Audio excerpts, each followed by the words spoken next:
Hello. Now, I've made a couple of videos recently, but I haven't posted them or recorded them, and took too long to post them, so I didn't post them because whatever.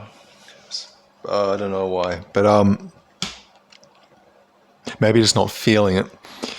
I pulled this out randomly, and it's some of these ones is always interesting because it has the date of when I purchased it. So I got this back in 2022 for $1, and this is an album you see a lot in the secondhand shops, in the charity shops, or probably I would say anywhere. The Wallflowers, Bringing Down the Horse from 1996, I believe. Yes, on Interscope. Now the Wallflowers are kind of like, I made that video recently about Afghan wigs, and I was talking about that, what do you want to call it? That time between, in the kind of mid to late 90s, 95, 96, 97 into 98, where there was a lot of different stuff, but not one particular predominant rock genre. There was bits and pieces all over the place, going the kind of bridge between, I guess, alternative rock and grunge, and then kind of into a post-grunge, and then I guess new metal in the late 90s into the early 2000s. That kind of between area is where the Wallflowers came out, and they kind of, not like they're anything musically like Afghan Wigs or any of those other bands I talked about, but they, in my mind, I kind of associate them with that time, well, because that came out in the time, and it was played a lot.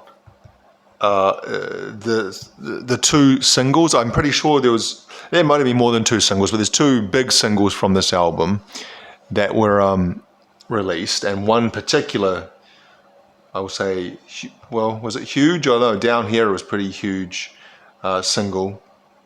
Now, looking at this disc, this you can see has got the black edging, which tells us it's it's of that era. You know, by this, in 1996, I'd say that was kind of at the very kind of ending of using that black edging, where they kind of moved into the see-through edging. And it's not a reissue. I don't know if this has ever been reissued. I can't imagine there's much of a kind of a clamor for a reissue or a special edition or a anniversary. This came out in 96, so it's the 30th anniversary this year. What's the exact date? May 21st, 1996. We've just passed the 30th anniversary of that.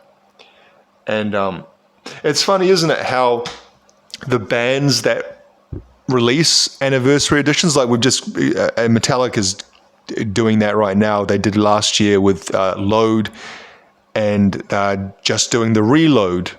It's not anniversary, but it's kind of like it's coming up to the 30th. I think, yeah, it would have been. I think Reload was 97 and Load was 96. So it's like 29-ish years, 30 years.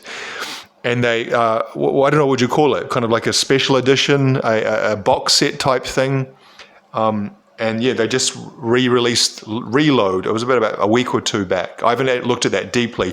I quite enjoyed the Load stuff that they released last year. I didn't buy it, but a lot of it is available online. And I'm hearing the demos and stuff like that. I like hearing demos of kind of bands working on things and seeing how it kind of evolved over time. Anyway, a lot of metal bands do that, kind of anniversary special editions, deluxe editions. But you don't see that so much with mainstream type, what do you call it, things, releases like the Wallflowers. And why is that? Because this would have sold millions of copies when it came out. Let's see the certification. It sold 4 million copies in the US, which I'm not really surprised, but kind of a little bit surprised. I guess probably about another million worldwide, maybe even more. So probably about 5 to 6 million sold worldwide of this, which is, a pretty good effort, isn't it? We can see this, like I said, this original version from 96, it's a bit grimy where I've peeled stickers off, or stickers have been peeled off by someone. No cracking. I gave this a wipe before, and you can see the water spots have dried on it. Because it was a bit dusty when I picked it out of the shelves. There's a sign I haven't listened to it recently. OG jewel case spoke teeth thingies, hub. Not the reinforced type that came in the late 90s, the later 90s. So overall, the disc, the case and jewel case and the booklet and the disc are all in excellent condition. You can see that's a bit grimy as well, but it plays fine. There's a bit of a white, actually. But what you'll notice here, and this is something, again, I talked about with Afghan Wings CD when I did it a couple of weeks ago. We see here the Wallflowers. I guess that's their symbol, maybe. Bringing down the horse.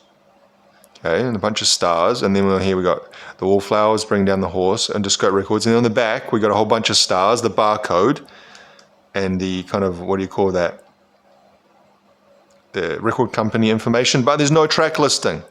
We talked about this last week, didn't I? I said that I don't like it when you're listening to something and you turn over to see what song it is and you're like, oh, dang it, there's no track listing here. So you go, okay, well, where is it? And you open it and you see, sometimes it's on the disc, but if the disc is going to play, it's no use, but it's not on the disc here anyway. And then you look here and it's, well, it's not here either. So I've got to go digging around to find the bloody track listing. Here, it's inside there. It's just so needlessly annoying. I don't know. It's not necessary. It doesn't help anything. It's not like adding to anything. You're saying, well, maybe you wanted to have a kind of an empty space kind of art statement on the back, but there's nothing exciting about that. It's literally a black background with some gold stars and the bloody barcode up here, which ruins it anyway, as well as that stuff. So don't give me that. But what we do have here is we have the lineup at the time of 1996. We have the Wallflowers, Jacob Dylan, vocals, guitars, Rami Jaffe, pianos, B3 upright piano, Vox Confidential, Greg Richling on bass, Michael Ward on guitar, and Mario Cagliari on drums. Now, the only name I know from that other than Jacob Dylan is Rami Jaffe. Is Jaffe. I always thought it was Jeffrey, but it's Jaffe, who is the keyboardist in the Foo Fighters and has been for quite a while now. I think he became, at least not a full member, but the first album he was on with the Foo Fighters was In Your Honor, because that features some keyboards on it. And he was certainly on the Skin and Bones acoustic show that they did, that live album they released. He was on that. I think personally he adds very, very little to the band, like their sound. I know some of you can hear keyboard and something, but a lot of you can't, and it's just like seems like a superfluous member. But he's a full member of the band now. He's like, he features in the videos and in the band photos. But he was at one time in the Wallflowers, and I also think he toured with Pearl Jam for some time. Another band that I can't really see the purpose of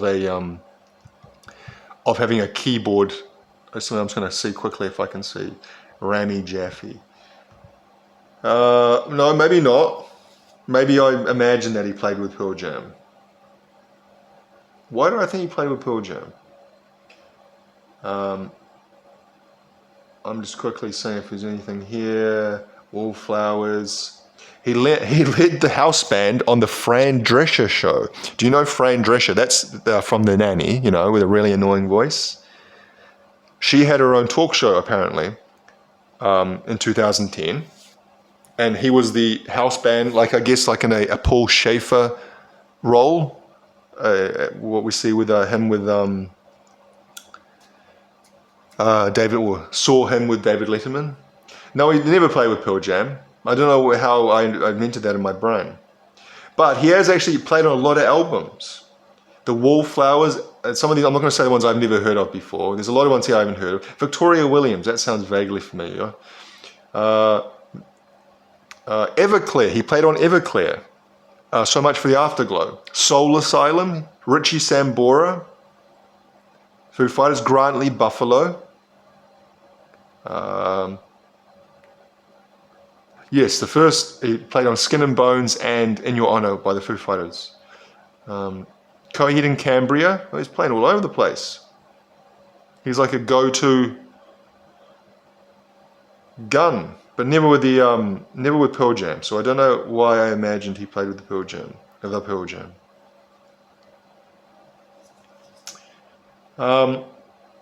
Anyway, that's focusing too much on Rami Jaffe there, isn't it? But yes, I guess the main focus of this band was the fact that that's Bob Dylan's son. And he looks like Bob Dylan. You know, that picture there, if you kind of saw it from a distance or you kind of saw it in passing, you might even think that's Bob Dylan. I'd say he's like almost like a better looking Bob Dylan.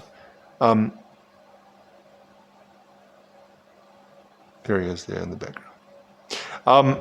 And so obviously, you know, Bob Dylan is such a massive, and even more so back then. You know, it's kind of strange how, you know, Bob Dylan's still huge, and when he passes away, which I'm sure he will soon because he's quite old, it will be mourned, and eulogies and obituaries will be written lauding him for his, you know, his role as much as a musician as kind of a cultural focal point for that kind of mid-late 60s period.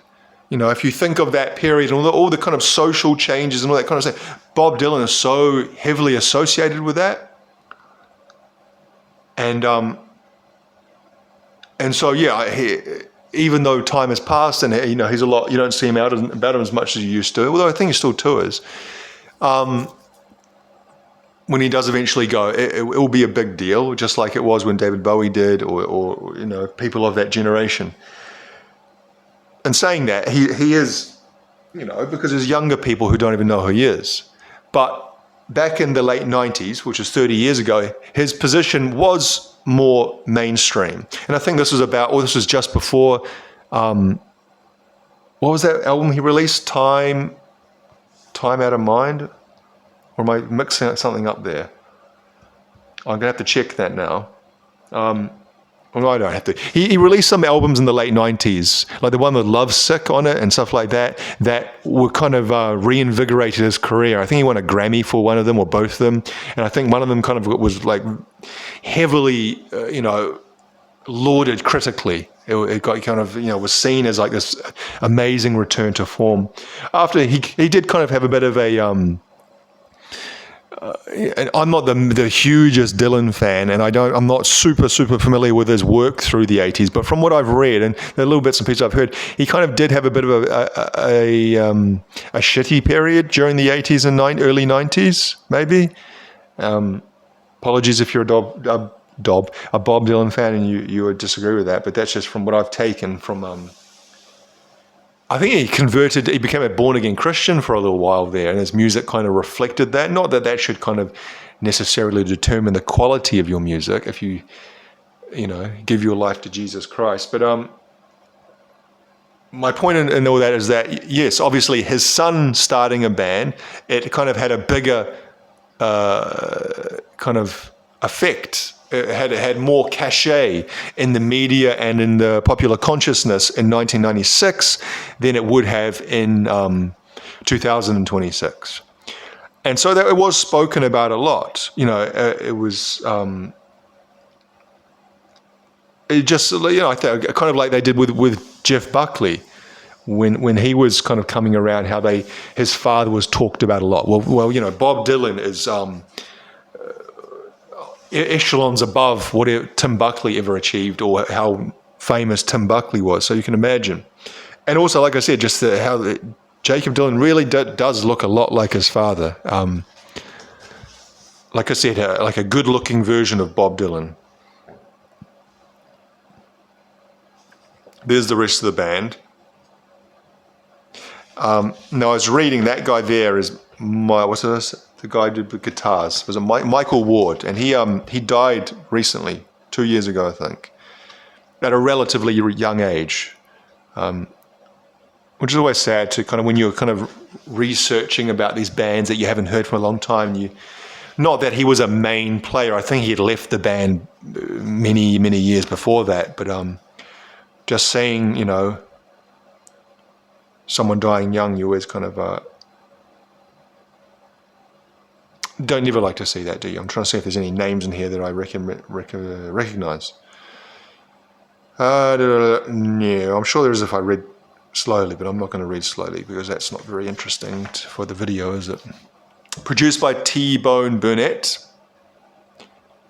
We see it's also engineered there. I can see the last name there, Tom Lord Algie, who's a name we hear a lot, and mixed by Tom Lord Algie and Andy Wallace, two of the biggest mixers, kind of go-to mixers of that era, who worked on so many albums, mixing, mastering in the 90s.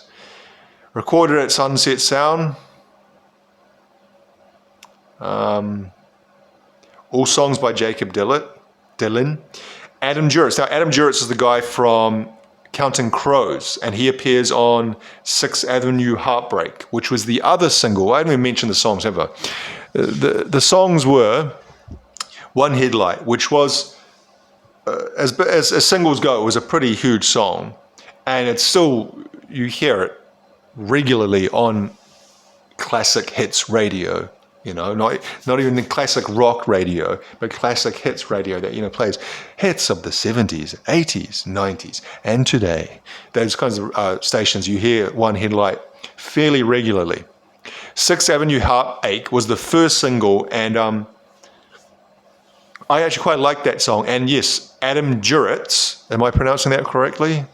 Duritz, maybe, from Counting Crows.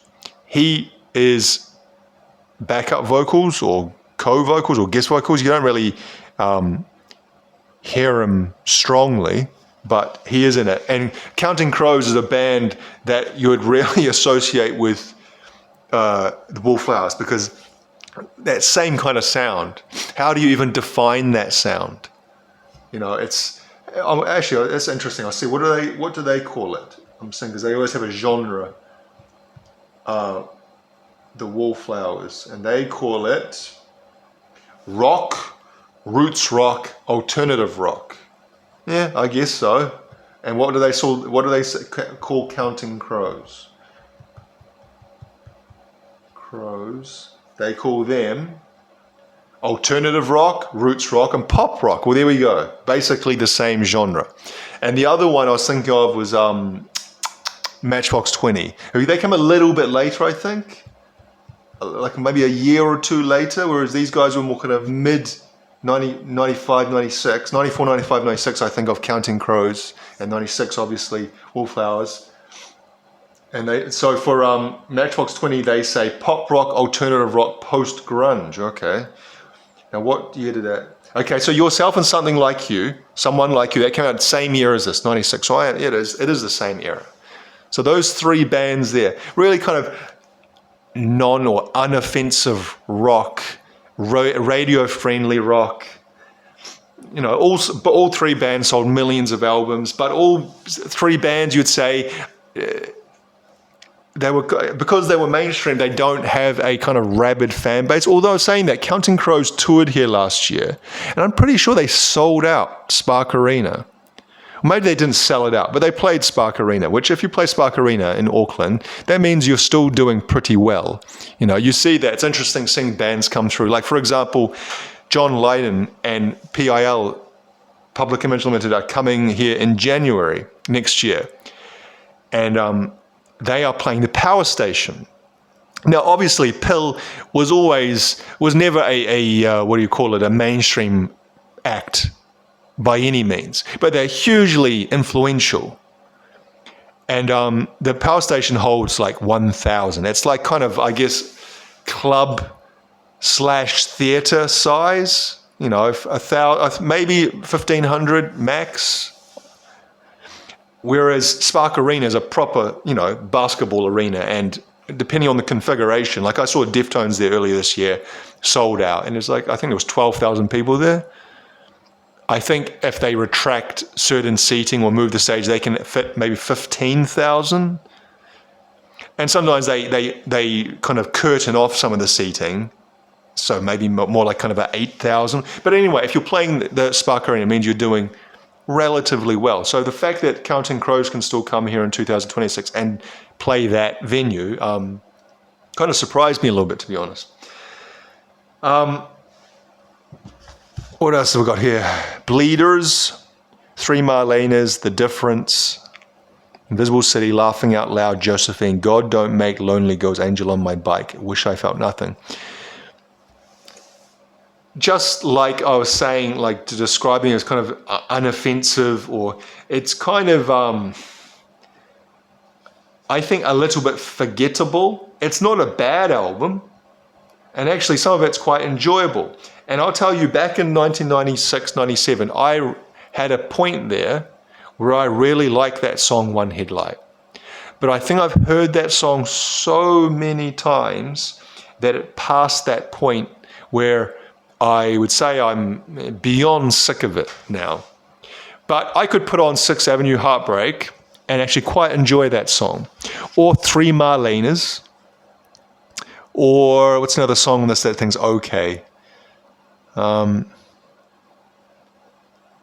They all merge into one. I think it's Angel on My Bike. It's on the back end. It's either 9, 10, or 11. I can't remember the name. I'm pretty sure it's Angel on My Bike. But a lot of the songs are kind of, samey. Okay, it says they released 4 singles. 6th Avenue Heartbreak. Look at that. They released that in April of 96. And it wasn't until January of 97, almost a year later, they released One Headlight. So, you would imagine that probably would have been a slow burn, this album. Because that's, in my mind, I associate 97 with One Headlight. It's not really a 96 song in my mind. Oh, hang on. Look at this. I was wrong. Bringing Down the Horse was issued on vinyl for the first time as a double LP set for the album's 20th anniversary, released by Interscope in 2016. So I was wrong. They did do a 20th anniversary vinyl release. So I spoke too soon, but you know what I mean. If Metallica's a much, much, much, much bigger band, but they released the 6-disc load sessions with sound of James Hetfield filing his fingernails as track 3 on one of the discs. They'll release anything and people will eat it up. Whereas kind of bands that are, I guess, like this wouldn't maybe be able to do that, which is not a surprising or a particularly interesting thing to say. So I think after this, they certainly never reached those heights again. I think the album after this came out around 2000 or something. They toured a lot. 2000 was the next. So 4 years later. They toured this album a lot, and it kind of, it's always strange, like going, well, they fell off, or they failed, or whatever, they choked. But really, to have one album selling millions of albums around the world is a huge success, and something that 99.999% of bands, artists, musicians, whatever you want to call them, never achieve. So they had a massive high point, and then kind of faded out after that. And I'm pretty sure they still tour. They've had kind of hiatuses, long hiatuses, and they've had other releases, but they are still a going concern. But it's basically just Jacob Dylan with, whoever is playing drums that particular day. So they had Breach in 2000, Red Letter Days 2002, Rebel Sweetheart 2005, Glad All Over 2012, Exit Wounds 2021. So they released a number of albums after. And as for the timeline, it just says years active 1989 to the present. So they don't count any particular kind of hiatuses. But they did have a hiatus, it says here, between 2006 2010. But I guess that's not counted as a breakup hiatus. So I haven't really said much about the music because I don't really have much to say about the music. It's for me, these kinds of bands, there's usually kind of 2 or 3 songs that I like, but it's more about their cultural place. Cultural place, is that the right? Their place within the continuum of music, a gap they filled, I find kind of interesting. Yeah. Anyway, hopefully I'll post this one, because like I said, I've been recording ones and then not posting them. I don't know why. To be honest, I had a bit of a shit. What's today? July. Today's Bastille Day, July 14th. Would have been about the last month and a half, 6 to 8 weeks have been, I don't know, nothing major, but just lots of little shit going wrong. My car got broken into, smashed the window, they destroyed the ignition, and so it was undrivable. So that I had to pay, I have insurance luckily, and so, but you still got to pay a $500 excess, and then didn't have a car for 2 weeks. That's a pain in the ass. Then I had a dental problem, which was already cost $1,000 and is going to cost another $1,000, but hopefully is resolved. Some issues at work, just usual work stuff, but quite stressful things. My job, it can be quite maybe like most jobs, but in my particular job, it can go weeks of really kind of cruisy and quite relaxing. Not relaxing, that's not the right word, but it's kind of not very demanding. But then suddenly you'll have just an extreme, something will come up that you've got to do, you've got to fix or something, you've got to deal with, and it's kind of like extreme stress just thrust upon you in a completely unexpected way. And I had kind of a few of those in a row, and it takes its toll on you emotionally. When you say, you get that rush of kind of stress like cortisol and adrenaline and whatever else, and then the problem resolves, but you mentally or emotionally or physiologically, you are still kind of deal with it, even though it's been resolved, or at least that I do. And it can take quite a while for it to kind of come down again.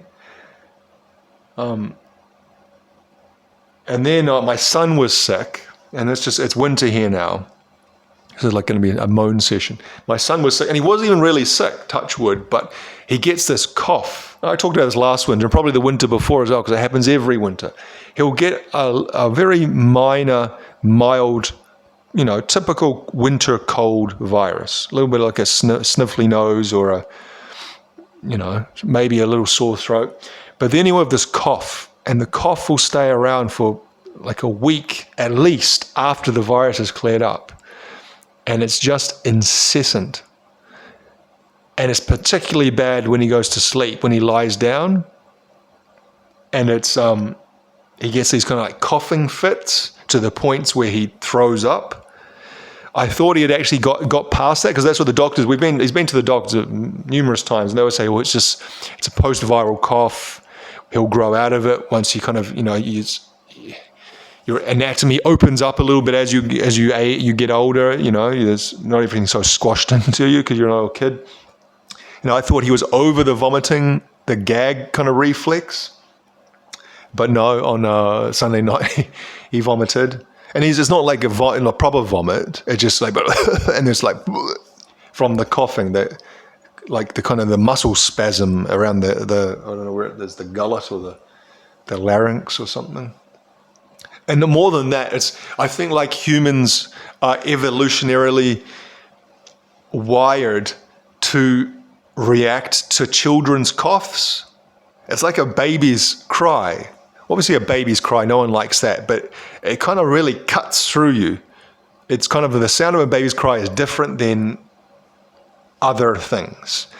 And the same with a kid's cough. It's almost like, in our past, our genes and our DNA, we have taken care of children. And obviously, in a relatively recent history, so many children didn't make it past 5, did they? And I'm sure there's kind of something in there to do with that. And our brains kind of like, so when I hear him, like our rooms are next to each other, bedrooms, and hear him through the wall coughing at night, it kind of like zaps something in me and I can't relax. And then he'll stop coughing. And has he stopped? Has it gone away? Has he gone back to sleep? And then another one will come on. I'm like, oh, and maybe that's just me. Maybe I'm what do you call it? Tightly wound in that regard. I'm not sure. And then what else? What else has gone? Now my wife's got a toothache. Well, I'm not sure if it's a toothache or something with a gum. So she's going to have to go to the dentist.